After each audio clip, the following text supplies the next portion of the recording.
आज है कक्षा 12 भौतिक विज्ञान प्रकाशिकी का पाठ भौतिक विज्ञान का पहला पाठ है।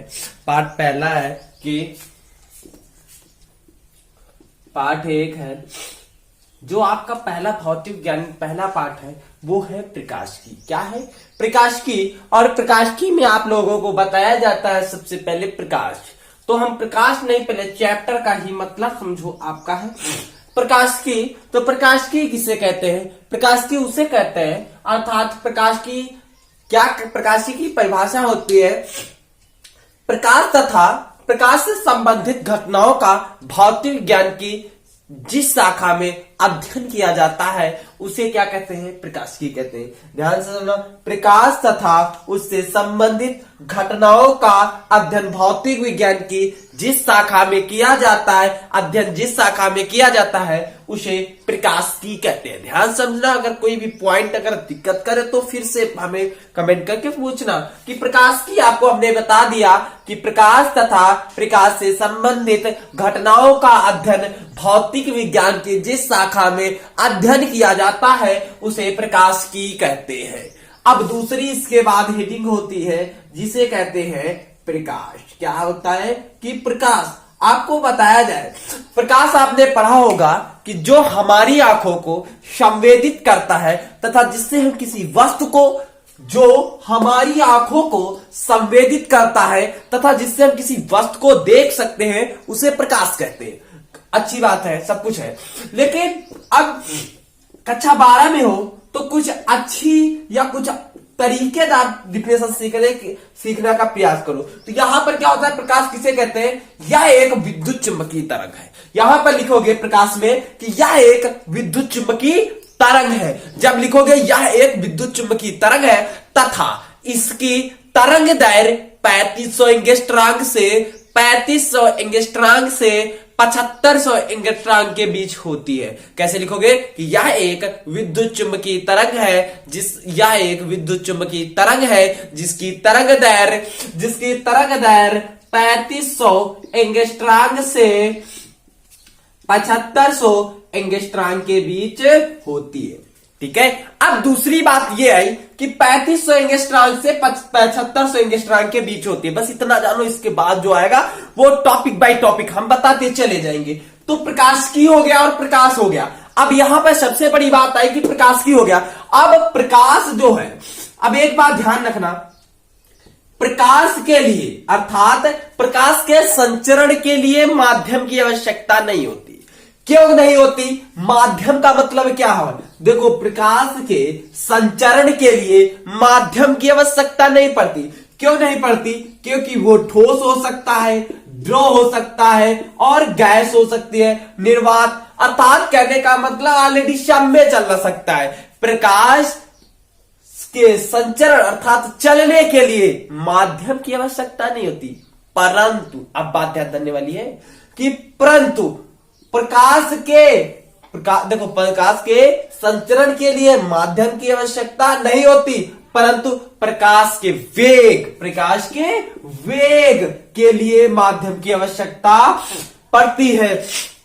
प्रकाश के, ध्यान से सुनना, प्रकाश के संचरण के लिए माध्यम की आवश्यकता नहीं पड़ती है।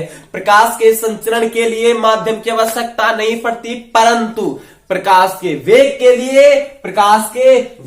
के लिए माध्यम की आवश्यकता पड़ती है। इसमें कुछ और रहेगा, ठोस में कुछ और रहेगा, द्रव में कुछ और रहेगा, गैस में कुछ और रहेगा, निर्वात में कुछ और रहेगा, अर्थात उसके वेग पर निर्भर करती है। तो आप लिख सकते हो कि प्रकाश संचरण के लिए माध्यम की आवश्यकता नहीं पड़ती, परंतु प्रकाश के वेग के लिए माध्यम की आवश्यकता पड़ती है।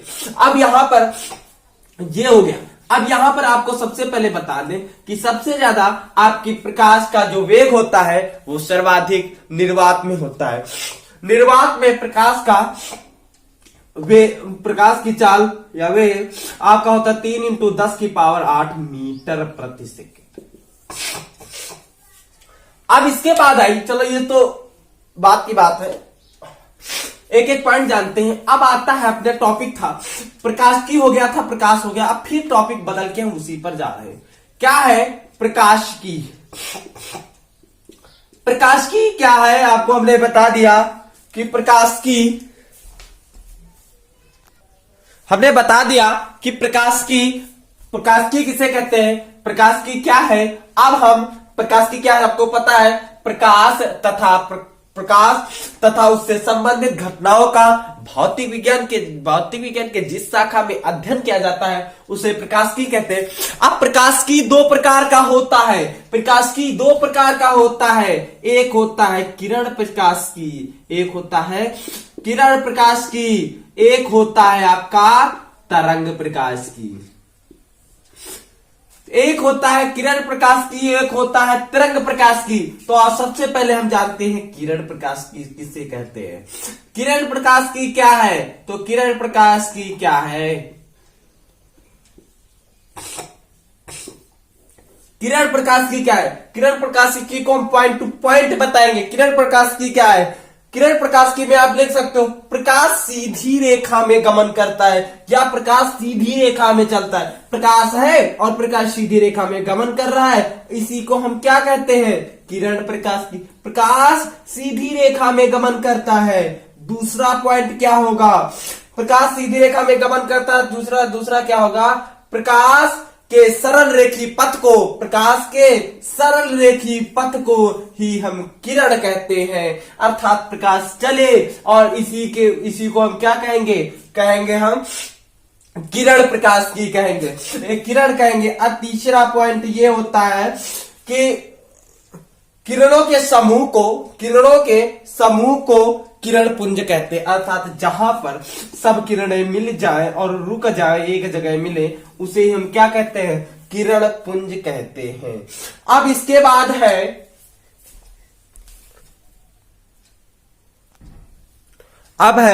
कि क्या होता है जब प्रकाश एक माध्यम से दूसरे माध्यम में प्रवेश करता है। अर्थात ध्यान से समझना, अगर कोई ये जो रेखा है इसे कहते हैं पृथक्कारी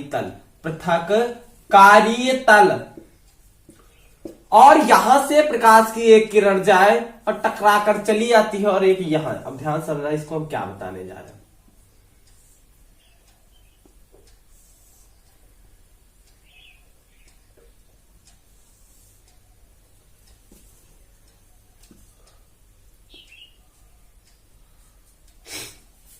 यहां पर है कि क्या होता है जब प्रकाश एक माध्यम से दूसरे माध्यम में प्रवेश करता है, एक माध्यम से दूसरे माध्यम में प्रवेश करता है। तो आप लिख सकते हो पहला पॉइंट क्या होगा, इसमें क्या क्या स्थिति हो सकती है वो हम देखते हैं।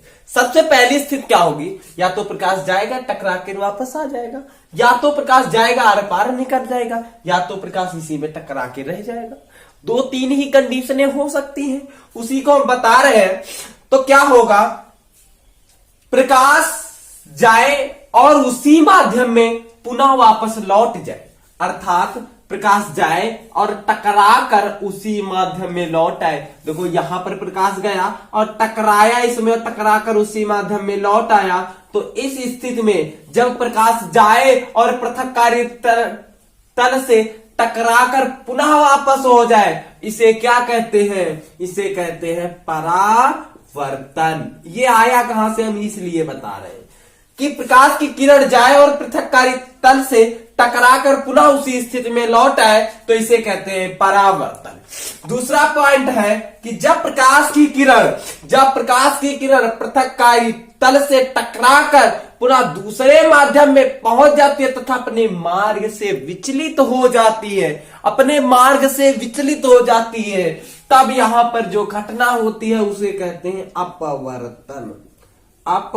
टेंशन नहीं लेने के बाद अभी इसको हम फिर विस्तार में पढ़ेंगे, क्योंकि ये बता रहे स्थिति कहां से आती है कि जब प्रकाश की किरण एक माध्यम से दूसरे माध्यम में जाती है तथा अपने मार्ग से विचलित हो जाती है, तो इस घटना को प्रकाश का अपवर्तन कहते हैं।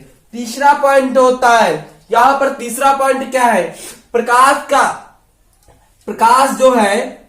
अपवर्तन हो गया। अब तीसरा पॉइंट क्या होगा, पृथक्कारी पृष्ठ पर अवशोषण, प्रकाश का अवशोषण। या तो परावर्तन होगा, या तो प्रकाश की किरण टकराकर उसी माध्यम में लौट आएगी, या तो टकराकर उस दूसरे माध्यम में जाएगी तो अपने मार्ग से विचलित हो जाएगी। तीसरा पॉइंट है कि पृथककारी तल कुछ प्रकाश अपनी ओर क्या कर ले, अवशोषित कर ले।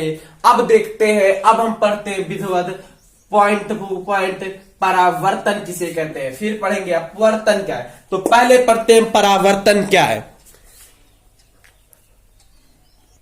अब है कि प्रकाश का अपवर्तन। हमने बताया, आपने पढ़ा होगा कि प्रकाश का अपवर्तन कहते किसे है, तो आपने कहा कि हाँ सर जी हम जानते हैं।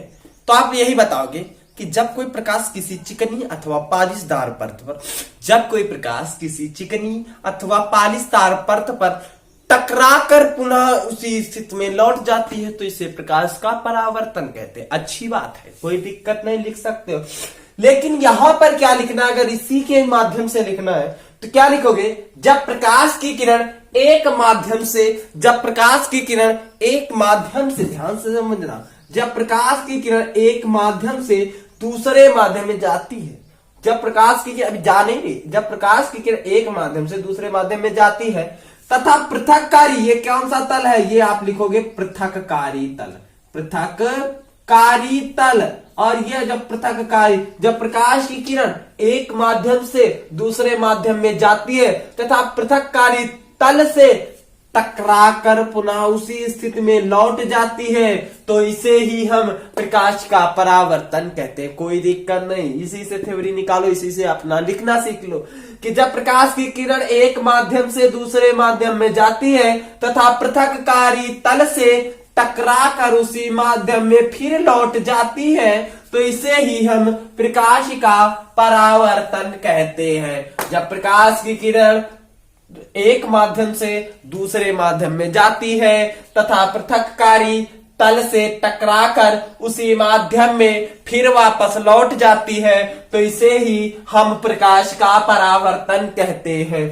अब यहां पर ध्यान से समझना कि यहां पर जो कोण बना, ये कोण है I, ये कोण है R, और इस रेखा को कहते हैं आपतित रेखा। इस रेखा को कहते हैं आपतित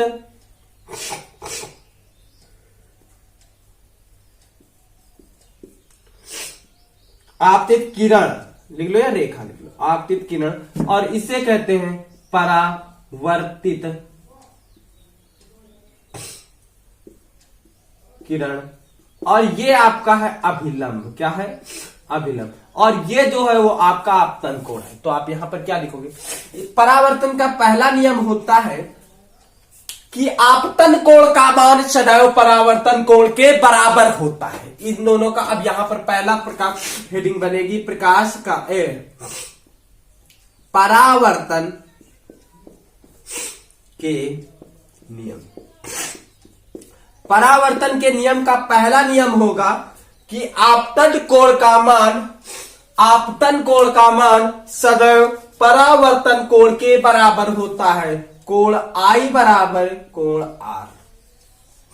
दूसरा नियम होता है कि आपतित किरण तथा पर आपतित किरण पर अभिलंब तथा परावर्तित किरण तीनों एक ही बिंदु या एक ही तल में होते हैं। उस यही क्या है, प्रकाश के परावर्तन का दूसरा नियम है। यहां पर अब देखो, अगर पूछ लिया जाए कि आपतन कोण क्या है तो यहां पर आपतन कोण लिखोगे, आपतन कोण। आपतन कोण किसे कहते हैं, आपसे पूछा जाए कि आपतन कोण की परिभाषा बताओ, दिक्कत देने वाली बात नहीं, आपतन कोण की परिभाषा बताओगे कि आपतित किरण तथा अभिलंब के मध्य कोण को ही हम आपतन कोण कहते हैं। फिर अगर पूछा जाए परावर्तन कोण, अभिलंब तथा परावर्तित कोण के मध्य बने कोण को ही हम परावर्तन कोण कहते हैं। इसे R से प्रदर्शित करते हैं। अब ये हो गया। अब इसके बाद पढ़ोगे आप, अब इसके बाद सबसे पहले अब पढ़ोगे आप कि दर्पण। दर्पण किसे कहते हैं, दर्पण ऐसी चिकनी तथा पालिश सतह जिसमें ऐसी कोई भी है, ऐसी चिकनी अथवा पालिश सतह, ऐसी चिकनी अथवा पालिश सतह जिसमें प्रकाश का परावर्तन संभव है, संभव ही है क्योंकि उसमें टकराकर पुनः परावर्तित होगी, जिसमें परावर्तन संभव ही है, इसे ही हम दर्पण कहते हैं। जिसमें अब यह बहुत लोग लिखते हैं कि जो प्रकाश को परावर्तित कर दे उसे दर्पण कहते हैं। बिल्कुल सही बात, जो प्रकाश को परावर्तित कर दे उसे दर्पण कहते हैं। ये भी लिख सकते हो कि ऐसी चिकनी तथा पालिशदार सतह जिसमें प्रकाश का परावर्तन संभव है उसे ही हम दर्पण कहते हैं। दर्पण मुख्यतः दो प्रकार का होता है। एक होता है समतल दर्पण, एक होता है गोलीय दर्पण। अब समतल दर्पण क्या है, गोलीय दर्पण क्या है, ये देखने के लिए अगले वीडियो में देखिए। और दूसरी बात ये है कि जो पढ़ाया एक नोट्स बना लीजिए, एक अच्छे से लिखिए। घर में बैठे हो तो अच्छी मेहनत करो, अच्छे से पढ़ो। गुड।